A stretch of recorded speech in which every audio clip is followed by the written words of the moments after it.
జిల్లాలో స్కూలు పిల్లలకు త్రాగునీటి సమస్య మొదలైంది. నిర్మల్ జిల్లాలోని ఒక జిల్లా పరిషత్ స్కూల్ విద్యార్థులు మరో ఊరు నుంచి నీళ్లు తెచ్చుకోవాల్సిన దుస్థితి ఏర్పడింది. ఉన్న ఒక్క బోరు కూడా ఎండిపోవడంతో నీళ్లకు కటకటగా మారింది. మండల పరిషత్ అధికారులు పట్టించుకోవడం లేదని స్థానికులు ఆరోపిస్తున్నారు.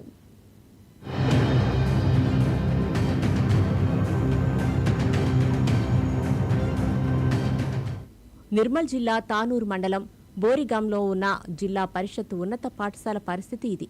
అక్కడ విద్యార్థులకు తాగునీటి తిప్పలు తప్పడం లేదు. నిరుడు బోరు వేయించినా ఫలితం కనపడలేదు. ఇప్పుడది ఎండిపోయి కనపడుతోంది. పొరుగురు నుంచి తాగునీళ్లు తెచ్చుకోవాల్సి వస్తుందని ఆ స్కూల్ హెడ్ మాస్టర్ చెప్తున్నారు. గ్రామస్తులు చొరవ తీసుకుని ఈ నెలాఖరులోగా సమస్య పరిష్కరించాలని విజ్ఞప్తి చేస్తున్నారు. మా యొక్క విద్యార్థులకు నీటి సమస్య చాలా ఉన్నది.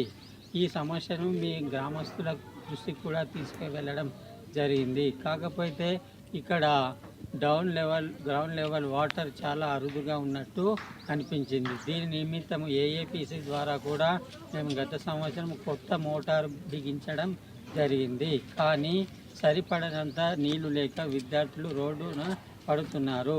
ఈ సమస్యలకై గ్రామస్తులు ముందుకు వచ్చి ప్రత్యేకంగా పాఠశాల కొరకు ఒక బోర్ను తవ్వించి నీటి కొరత లేకుండా చేస్తామని గ్రామ యువకులు ముందుకొచ్చారు. కాబట్టి ఈ సమస్యను సవినయంగా వినికిడి చేస్తూ మీరు మా పాఠశాలకు తమ వంతు కృషి చేసి ఎట్టి పరిస్థితులైనా కానీ ఈ మార్చ్ మధ్య ఎండింగ్ వరకు అయినా కానీ మాకు నీళ్లు సరఫరా ఇచ్చి విద్యార్థులకు దాహర్తిని తీరుస్తారని ఆశిస్తున్నాను.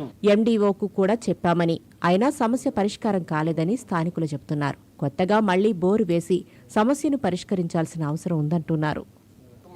బోరిగాం గ్రామంలో వాటర్ ప్రాబ్లంతో ప్రజలు ఇబ్బంది పడుతున్నారు. మరియు అదేవిధంగా స్కూల్లో విద్యార్థులు వాటర్ లేను వేరే విలేజ్కి వెళ్ళి తెచ్చుకుంటున్నారు. అదేవిధంగా అధికారులకు తెలియజేసినాం, పట్టించుకుంటలేరు. ఎంపీడీఓకు మరియు అదేవిధంగా సెక్యూరిటీ సార్కు తెలియజేయడం జరిగింది, పట్టించుకోవడం లేదు. పరీక్షలు దగ్గర పడుతూ ఉండగా ఎండలు మండిపోతూ స్కూలు పిల్లలను త్రాగునీటి సమస్య బాగా ఇబ్బంది పెడుతోంది. అధికారులు స్పందించి సాధ్యమైనంత త్వరగా ఈ స్కూలు విద్యార్థుల తాగునీటి కష్టాలు తీర్చాలని అంతా కోరుకుంటున్నారు.